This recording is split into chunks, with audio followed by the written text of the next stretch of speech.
মই যোৰহাটৰ পৰা আহিছোঁ। মোৰ দুটামান সাক্ষ্য আছিলে। জানুৱাৰী মাহত হঠাতে মোৰ বাওঁ ভৰিখনত খুব আঁঠুৰ বিষ হৈছিলে।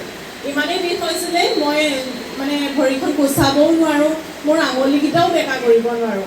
তাৰপাছতে মই প্ৰাৰ্থনা কৰি আছোঁ, ডক্টৰৰ ওচৰলৈ গৈছিলোঁ। ডক্টৰৰ ওচৰলৈ যাওঁতে ক'লে তোমাৰ আঁঠুত পানী জমা হৈছে আৰু চিন্তা কৰিব নালাগে, খুব সোনকালে ভাল হৈ যাব, সেইদৰেও ক'লে।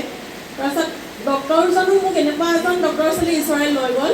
তেখেতে মোক ক'লে, তোক মই দুটাহে মেডিচিন দিম দেই, তই বৰ বেছি দৰৱ খাব নালাগে, দৰৱৰ আজিকালি বহুত দাম, সাধাৰণতে তেনেকুৱা ডক্টৰ পাবলৈ টান। তাৰ বাবে মই ঈশ্বৰক ধন্যবাদ জনাইছোঁ।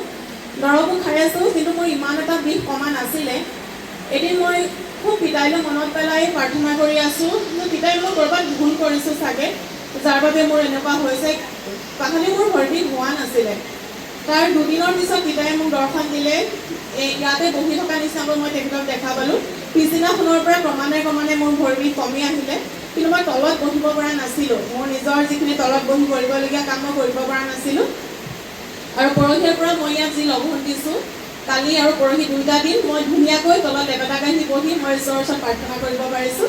তাৰ বাবে ঈশ্বৰক কোটি কোটি বাৰ ধন্যবাদ জনাইছোঁ। দ্বিতীয়টো সাক্ষ্য হ'ল, মোৰ মানুহজনে দোকান এখনত চোৱা চিতা কাম কৰে, ইলেক্ট্ৰনিক দোকান এখনত। যিটো দৰমহা তেখেতক দিছিলে, সেইটো অকণমান চলিবলৈ আমাৰ অসুবিধাও হৈছিলে। আমি প্ৰাৰ্থনা কৰি আছিলোঁ, যদি অকণমান বঢ়াই দিয়ে দৰমহাটো ভাল হয়।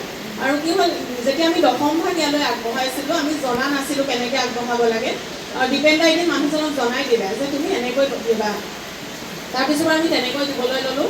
কিন্তু কথাটো আমি ইমান অনুমান কৰা নাছিলোঁ। তেওঁৰ দৰমহা কেনেকৈ বাঢ়িলে আমি গমেই নাপাওঁ। মানে সেই কথাটোত আমাৰ ধ্যান দিবলৈ কোনোদিনেই মনেই নাযায়, কিমান দৰমহা বাঢ়িলে কি হ'ল। তাৰপিছত 6 মাহমানৰ পিছত এদিন তেওঁ মোক ক'লে, মোৰ দৰমহা বঢ়ালে গম পোৱা। কৈছোঁ কিমান বঢ়ালে? গতিকে মই ঈশ্বৰলৈ যিমান দশম ভাগ দিওঁ, সিমানেই মোক দাদাই দৰমহা বঢ়াই দিলে। তাৰ বাবে ঈশ্বৰক কোটি কোটি বাৰ ধন্যবাদ জনাইছোঁ। এয়াই মোৰ সাক্ষ্য আছে। Praise the lord. মোৰ নাম শ্ৰীমতী লক্ষী চহৰ, মই ৰাংচালি মণ্ডলীৰ পৰা আহিছোঁ। মোৰ এটি সাক্ষ্য আছে। যোৱা বৃহস্পতিবাৰে মোৰ আধাৰ কাৰ্ড আৰু হাজিৰা ফটো বাগানতে হেৰাইছিলে।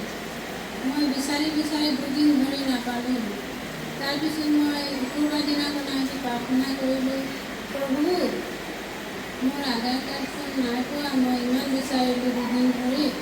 যদি মোৰ আধাৰ কাৰ্ড আৰু এই হাজিৰা ফটোকেইটা পাবলৈ দিবা, তেতিয়াহ'লে মই তোমাৰ চৰণত গৈ মই সাক্ষ্য এটা দিম বুলি কৈছিলোঁ। আৰু শনিবাৰ 12টা বজাৰ পিছতে মোক লগৰকেইটা আহি কিনে মোক আধাৰ কাৰ্ডকেইটা গোটেইবোৰ পাম। এইটোৱে মোৰ সাক্ষ্য আছে।